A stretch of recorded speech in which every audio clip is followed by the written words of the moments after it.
Hey there, my name is Lacey O'Brien, and I'm enrolled in the Aspire program at Simpson University with a major in organizational leadership.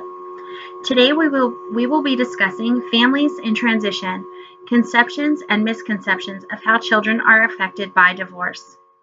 When I was scrolling through the list of available choices for this project, I found that one choice instantly stood out more than all the others. The topic was single parenting. In fact, it stood out so much so that it nearly jumped off the page, and I knew that this was the topic that I needed to base the research for my project on. You see, single parenting is something that my children and I are faced with every day. It has become important to me to make sure that my children are getting the very best parenting and guidance possible, even though they only have one parent. I figure that one of the best ways to do this is to figure out how this whole single parent thing is truly affecting my kids. Let's look at some statistics to help put all this in perspective. In 2009, a study was taken by the Population Reference Bureau. The study showed that nearly 29.1% of all children live in a single-parent household. Of those, 24.3% are being raised by single mothers, and only 4.8% are being raised by single fathers. Hats off to all the single mothers out there, myself included. This was up from the only 27% that lived in single-parent households, based on a study by the U.S. Department of Commerce Bureau of the Census done in 1995. In the same study of children living with one parent, 38% lived with a divorced parent, 35% with a never married parent, 19% with a separated parent, 4% with a widowed parent, and 4% with a parent whose spouse lived elsewhere because of business or some other reason. Most single-parent children live in metropolitan areas, and 60% of those in cities with populations of 1 million or more. Although a great deal of research has been conducted on the outcomes experienced by children in quote-unquote broken families, few studies have examined the long-term impact of growing up in a single-parent household. Most research on family structure change has taken the crisis perspective, looking for negative outcomes associated with divorce and remarriage.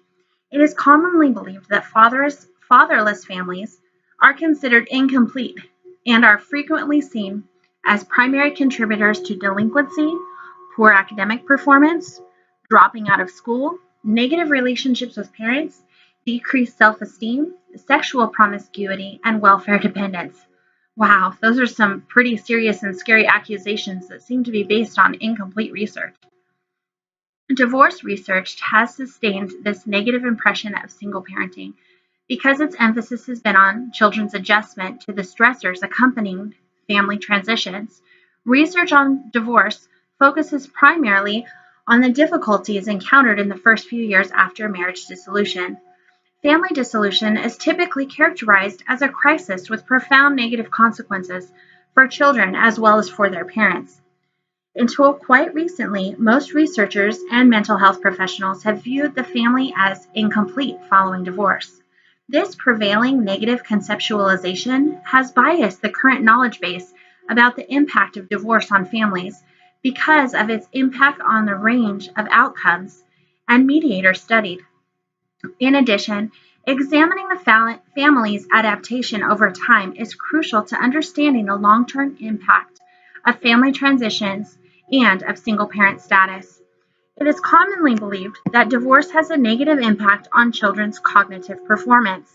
However, the differences between divorce and two-parent families are usually very small, may decrease over time, and often disappear when income, parental occupation, or parental conflict are statistically controlled in analysis. Thus, although some decrements are found in cognitive performance following divorce, the data are far from conclusive, and the necessary longitudinal studies comparing the same children's cognitive performance before and after their parents' marital dissolution have rarely been done. With the number of psychologists concerned about the psychological functioning of children from single-parent homes, a great deal of research has been focused on personal adjustment, and more particularly on self-esteem. In some studies, parental divorce and father absence have been associated with lower self-esteem and lower feelings of competence of children, especially in the short term. Another domain that has received a lot of attention is gender role development. The presumption of much of this research has been that traditional gender roles are a sign of good adjustment, although now this assumption is being questioned. These studies are interesting for what they can tell us about the role of mothers' and fathers' presences in gender role development. In a comprehensive meta-analysis of the literature on father absence and gender role development in 1988, Stevenson and Black concluded that the overall differences between family types were not that large and that better quality studies found no differences. It has also been suggested that divorce produces more negative attitudes towards the institution of marriage. Women from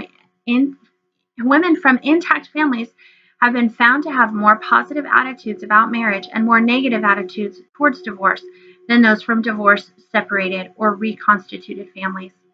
In conclusion, numerous reviews have examined assertions that divorce has a strong negative influence on children. However, much of the existing evidence is contradictory. Children's outcomes depend on factors such as age and sex of the child, length of time in a single parent family, family economic resources, and parental conflict before and after the divorce.